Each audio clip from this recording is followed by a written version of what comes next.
Movie की शुरुआत एक अज्ञात व्यक्ति के आधी रात को एक परित्यक्त हवेली में प्रवेश करने और अंधेरे में एक भूतिया आकृति से डरने से होती है। इसके बाद हम देखते हैं एक निराश लेखिका भार्गवी निलायम नामक हवेली में रहने आते हैं जो एक गांव में स्थित है। जैसे ही वो हवेली में प्रवेश करता है, गांव के नागरिक आश्चर्यचकित होकर खड़े होकर देखते रहते हैं। जैसे ही लेखक घर में प्रवेश करता है, उससे घर पूरी तरह से धूल भरा नजर आता है, जिससे वो ये अनुमान लगाता है कि घर में लंबे समय से कोई नहीं रुका है। फिर भी वो घर की सफाई करना शुरू कर देता है क्योंकि उसके पास रहने के लिए कोई और जगह नहीं है। बाद में जब वो भोजन करने के लिए एक रेस्टोरेंट में जाता है तो लेखक रेस्टोरेंट के मालिक से पूछता है कि क्या वो उसके घर पर भोजन पहुंचा सकते हैं, जिस पर मालिक पहले सहमत हो जाता है। जब मालिक ने उससे पूछा कि वो किस घर में रहता है तो उसने कहा कि वो भार्गवी निलायम में रहता है, जिसे सुनकर मालिक और रेस्टोरेंट में मौजूद ग्राहक हैरान रह गए और रेस्टोरेंट का मालिक तब कहता है कि भोजन वितरित नहीं किया जा सकता क्योंकि लंच कैरियर टूट गया है। और लेखक कहता है कोई बात नहीं, वो भोजन करने के लिए रेस्टोरेंट में ही आएगा। उस शाम लेखक अपने दोस्तों से मिलने जाता है और जब वो उन्हें बताता है कि वो भार्गवी निलायम में रह रहा है तो वो कारण बताते हैं कि हर कोई इस हवेली के बारे में सोचने से भी क्यों डरता है। 1950 के दशक में भार्गवी नाम की एक खूबसूरत लड़की रहती थी। उन्होंने प्रेम में असफल होने के कारण कुएं में कूदकर आत्महत्या कर ली थी और लोगों का मानना था कि वहां अभी भी भार्गवी का भूत रहता है। यही कारण है कि हर कोई हवेली के पास जाने से डरता था। उन्होंने उसे ये भी बताया कि नन्नू कुट्टन नाम का एक दूसरा व्यक्ति उससे प्यार करता था।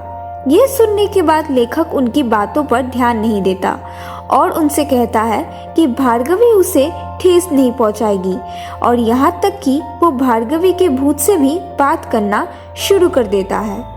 अगले सुबह लेखक को जीवित देखकर हर कोई आश्चर्यचकित हो जाता है क्योंकि उन्हें लगा था कि पिछले रात भूत ने उसे मार डाला था।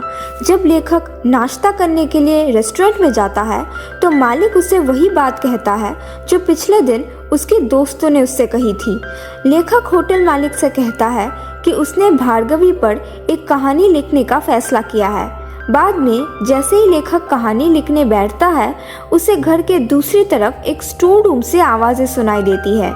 जैसे ही वो स्टोर रूम में जाता है, उसे वहाँ एक बक्सा मिलता है, लेकिन उसे वो चाबी नहीं मिलती जिससे वो बक्सा खुल सके। फिर वो अपने पास मौजूद चाकू से बक्सा खोलता है और बक्से के अंदर उसे भार्गवी की एक तस्वीर मिलती है। उसे अखबार के एक टुकड़े में लिपटी घुंघराले बालों का एक गुच्छा भी मिलता है जो ट्रेन में एक बॉडी मिलने के बारे में है और नन्नू कुट्टन द्वारा लिखी गई भार्गवी को एक प्रेम पत्र के बारे में कुछ कहता है। वो भार्गवी और उसके मौत के बारे में और अधिक जानकारी उजागर करने का फैसला करता है ताकि वो कहानी पूरी कर सके। कुछ लोगों से पूछने के बाद उसे पता चला कि भार्गवी की मौत एक हत्या हो सकती है, आत्महत्या नहीं, जैसे कि ग्रामीण इस समय सोच रहे थे।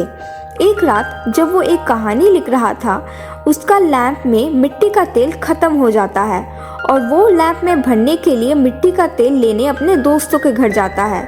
जब वो घर लौटता है तो देखता है कि पूरा घर अत्यंत चमकदार नीले रंग की रोशनी से भर गया है और हम फ्लैशबैक में देखते हैं कि भार्गवी एक युवा थी, कॉलेज जाने वाली लड़की जो ज्ञान और नृत्य में वास्तव में अच्छी थी। वो कॉलेज यूथ फेस्ट में अपने कार्यक्रम के लिए सितार बजाने के लिए एक गायक शशि कुमार से संपर्क करने का फैसला करती है, जो उसका पड़ोसी भी है। पूछने पर वो ऐसा करने के लिए सहमत हो जाता है और वो एक साथ अभ्यास करना शुरू कर देते हैं। कार्यक्रम एक बड़ी सफलता है और भार्गवी और शशि कुमार ने नाटक और ज्ञान प्रतियोगिता जैसे अधिक कार्यक्रमों के लिए एक साथ अभ्यास करना शुरू कर देते हैं। आखिरकार उनमें एक रोमांटिक रिश्ता विकसित हो जाता है और भार्गवी के प्रदर्शन के दौरान हम नारायणन भार्गवी के चचेरे भाई को देखते हैं जो उस पर मोहित हो जाता है और उससे शादी करने की योजना बनाता है। उसे दूसरे पुरुषों का भार्गवी के करीब आना पसंद नहीं है। एक दिन जब भार्गवी शशि कुमार के घर फल भेजती है, नारायणन उससे मिलने आता है। वो कोई परेशानी पैदा नहीं करता है ताकि कोई संदेह पैदा ना हो और जल्दी चला जाता है। हालांकि वो पुष्टि करता है कि भार्गवी और शशि कुमार एक रिश्ते में हैं और घर पहुंचने के बाद नारायण ने अपनी चाची से कहा कि वो भार्गवी से शादी करना चाहता है, लेकिन वो इस पर आपत्ति जताती है और कहती है कि उसने अभी तक अपनी पढ़ाई पूरी नहीं की है। जब नारायणन भार्गवी को देखता है तो वो उससे उसके रिश्ते के बारे में पूछता है, जिस पर वो जवाब देती है कि वो शशि कुमार के अलावा किसी से भी शादी करने के लिए तैयार नहीं है। नारायणन जो चाहता है उसे पाने के लिए शशि कुमार से छुटकारा पाने का फैसला करता है।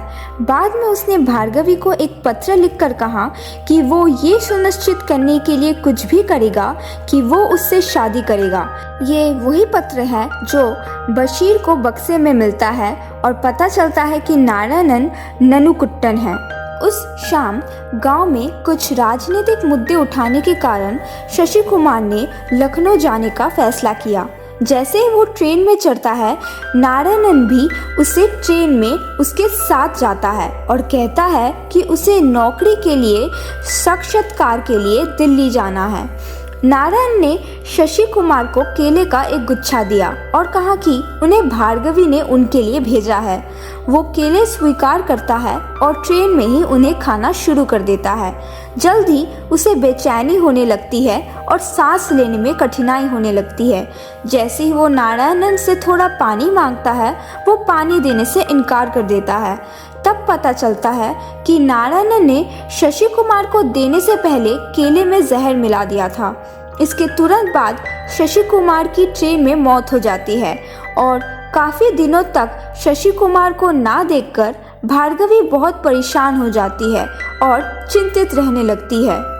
कुछ दिनों के बाद, क्योंकि भार्गवी अभी भी शशि कुमार के लौटने का इंतज़ार कर रही है, जब वो घर में अकेली होती है तब नारायणन भार्गवी से मिलने आता है और उसे बताता है कि शशि कुमार मर चुका है और वो वापस नहीं आ रहा है।